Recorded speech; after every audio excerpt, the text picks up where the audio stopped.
On this week's Hockey Inside Out, we do a post-mortem on the Canadiens' postseason, and has Max Domi played his final game in a Habs jersey?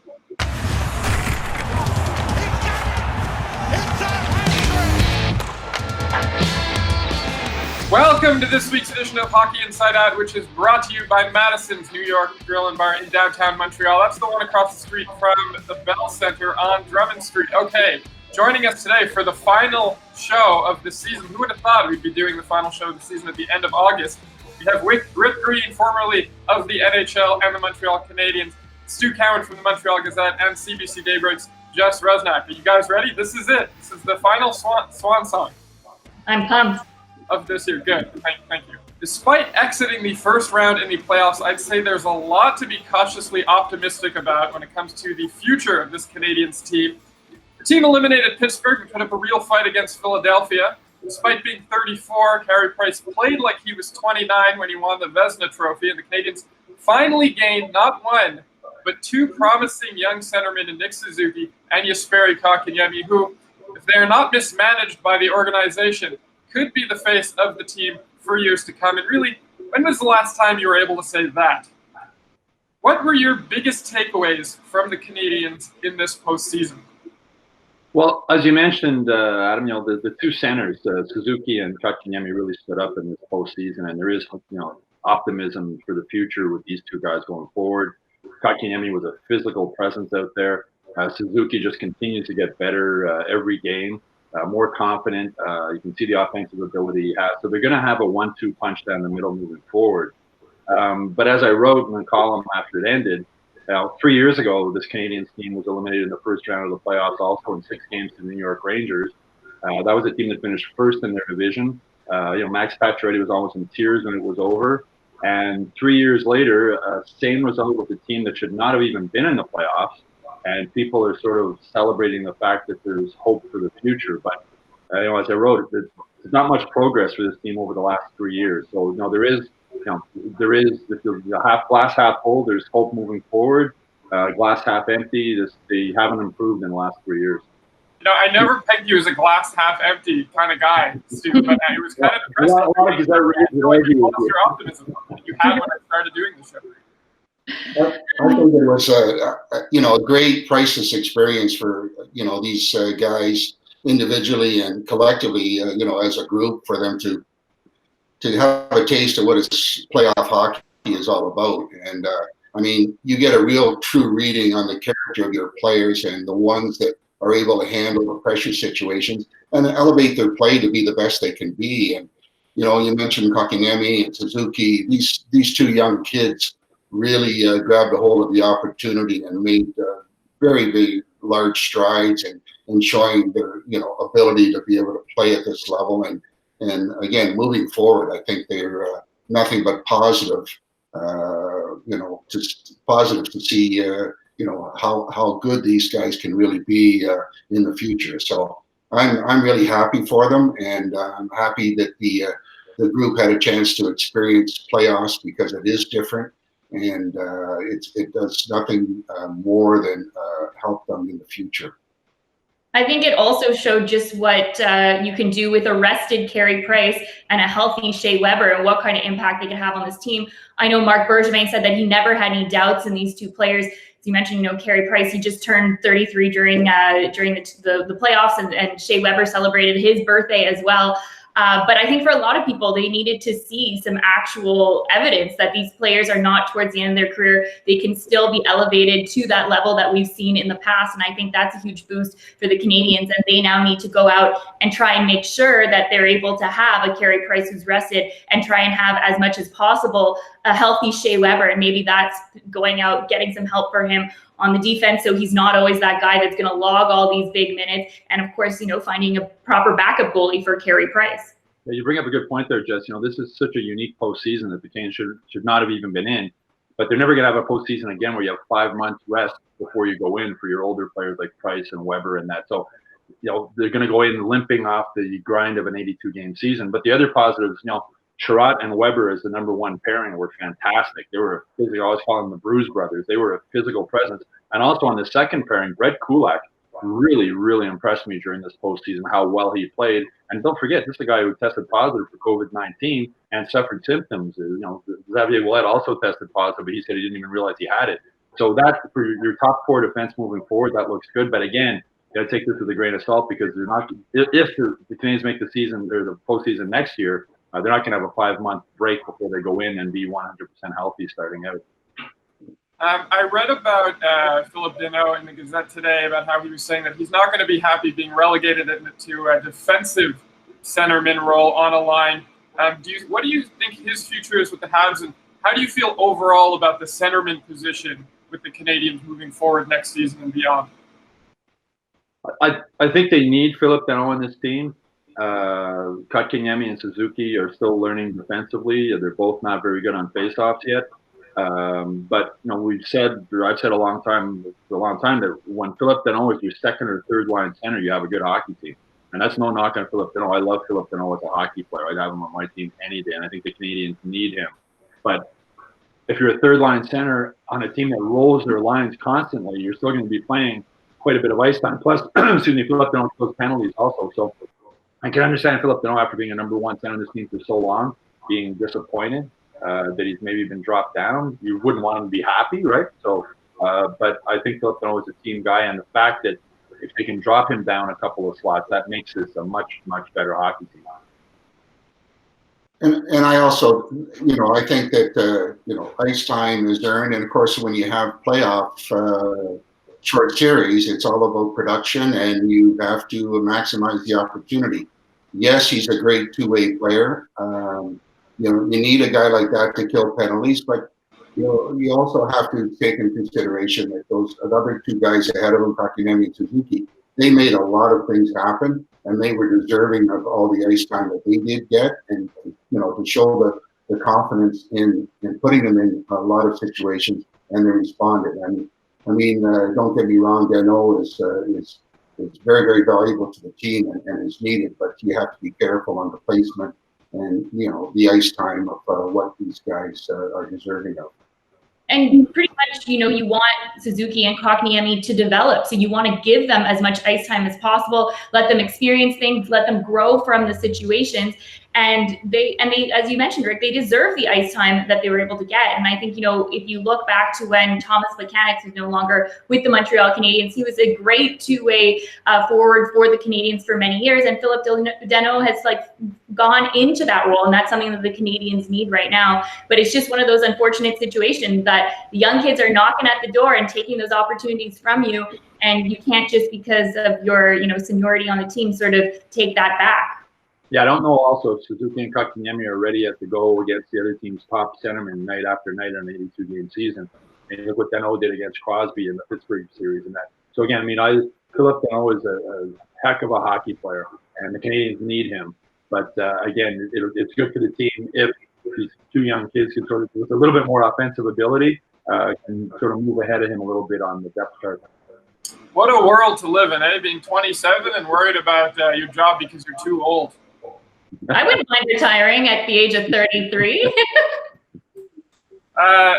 Max Domi, after having a breakout season with the Canadiens last season, Max Domi was relegated to the fourth line for much of the playoffs. He only put up 3 assists, and that was all in one game. What do you see as his future being with the Canadiens?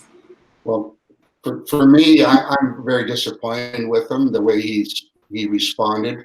It didn't start off very well, obviously, being on the fourth line, but I think he put himself ahead of the team, and I think that he basically showed no interest in competing and really trying to make the difference, and whether he was pouting or what his situation was. But I was disappointed to see what he did and the act that they had out there, instead of really taking his opportunity to try and help the team versus worrying about himself individually. And I have a hard time with that. And I think this was a great opportunity for Max Domi to really show his worth. And this was the first time he was experiencing NHL playoffs. He was really looking forward to that opportunity. He wasn't put in a position that he liked. And I think he did pout a little bit instead of, working really hard. If you look at the way Brendan Gallagher reacted when Kurt Muller pretty much had him on the bench for most of the third period, and then came back the next game and was on fire. He sparked, momentum under all the team. That's what you want to see from a player when you're put in a situation that you're not happy about. He wasn't happy about his minutes, and then Brendan Gallagher came back a better player. That's what Max Domi should have done, and that was not the case. Well, I know when his first season in Montreal after the trade, Domi, I remember watching him play and saying, how did this guy only score 9 goals in each of the last 2 seasons in Arizona? We saw that a bit this year. We saw the Arizona Max instead of the Montreal Max that the Montreal fans have come to love. I think Max's relationship with Claude Julien wasn't great before the playoffs. I think Max took the time off as a diabetic, type 1 diabetic, to think if he was going to come back or not, and checked all the health things. Then when he did decide to come back and found himself buried on the 4th line by Julien, I think he sort of shut things down. I think he as Rick said, I think he took it personally. I think he was upset. And I'm pretty sure that Max Domi has played his last game for the Canadiens. If he hasn't demanded a trade, it might be a 2-way street where he wants out and maybe the Canadiens want to move him on. You wonder if they can package him together. You wonder about Ryan Poehling's future with his team after he never, I thought they might dress the trainer on the 4th line before they dressed Ryan Poehling at one point. So you wonder if Claude Julien has a lot of cards he can deal and work with during this offseason as far as a trade. And I think Max Domi is definitely one of them. Well, it's been. Go ahead. No, I was just going to say, sorry, Adam. Drouin was in a similar situation where he was kind of down and out, and everybody was critical of his play, with good reason at times. But he was able to find a way to rally and take advantage of the opportunity, especially in the playoffs when you see that he was able to rack up 7 points in the postseason. So he did his part in contributing. He did not put his tail between his legs and just kind of disappear. He used it as somewhat of a motivation, and the bottom line was he got the result. So you have to respect him for that. And Domi on the other side, like I said, he's more into his individual self and not the team, and that's personally not the kind of guy that you want to have on your team. As you mentioned there, Rick, that's another bright thing for Canadiens fans going forward, just as the chemistry that Suzuki and Drouin had together during this postseason. They were really fun to watch. And the Suzuki and there's definitely a chemistry there, which I think moving forward now with Armia was on that line, and that's not a bad line moving forward. Well, it's been pointed out on the internet that on Max Domi's Instagram account, he removed player for the Montreal Canadiens. So you could read into that however you like, but I think he's done in this town. Overall, would you say that the future is looking brighter at center down the middle for the Montreal Canadiens? Well, without a doubt. But I mean, you got to remember still, this is a team that had not 1 but 2 8-game winless streaks this season. Kotkaniemi was sent down to the minors this season. Suzuki hit a wall, near the end of the regular season before COVID-19 shut down. So yeah, I mean, it's optimistic looking forward, but look what happened to Kotkaniemi after his rookie season, and he hit the sophomore jinx. Will Suzuki have the same problem next season? So it's definitely the future is brighter, but to think that to judge them over a 10-game period in the postseason and expect they can do that over an 82-game next season is a stretch. The talent's definitely there, the ability's there.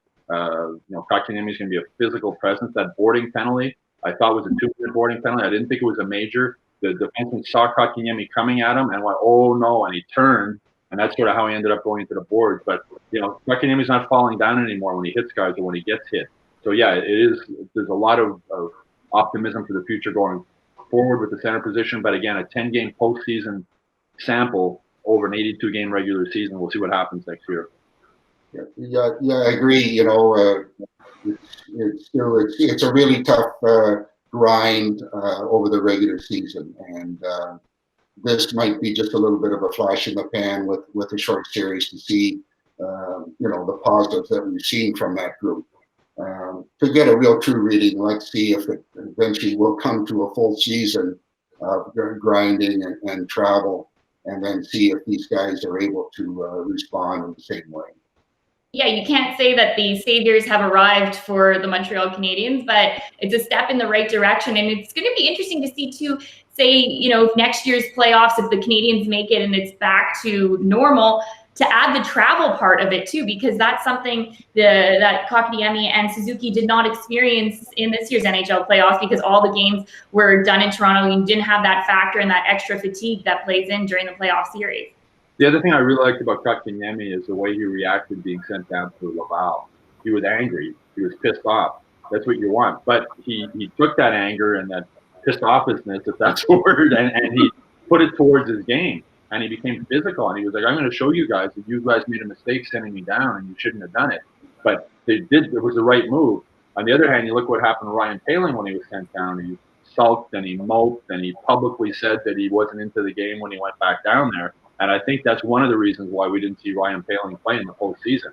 That's not the attitude you want from a young player who's being sent down to the minors. You want them to fight and come back and show that we made a mistake. Show us that we made a mistake by sending you down to Laval. And Ryan Poehling didn't show that, and Jesperi Kotkaniemi definitely did. Yeah, it's a character tester when you send those kids down and see how they respond. I mean, like you said, some motivates them, some does not. Some of them hold a grudge against the management. But Kotkaniemi, my goodness, did he pick it up and show that he was really deserving of everything that he did on the postseason.